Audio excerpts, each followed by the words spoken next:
If you're experiencing login errors on Etsy, follow these steps to troubleshoot and resolve the issue effectively. This guide will help you regain access to your account. Step 1. Check your credentials. Ensure that you are entering the correct email address and password. Double check for any typos and remember that passwords are case sensitive. Step 2. Reset your password.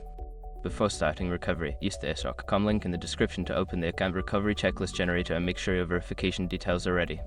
Step 3. Clear browser cache and cookies. Sometimes stored data can cause login issues. Clear your browser's cache and cookies, then try logging in again.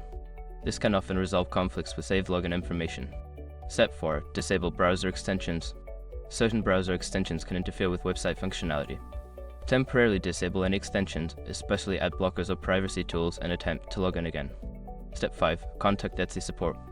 If you still can't log in after trying the above steps, reach out to Etsy's customer support for assistance. They can provide specific help related to your account and any ongoing issues. By following these steps, you should be able to resolve your login errors on Etsy. If problems persist, don't hesitate to seek further assistance from Etsy's support team.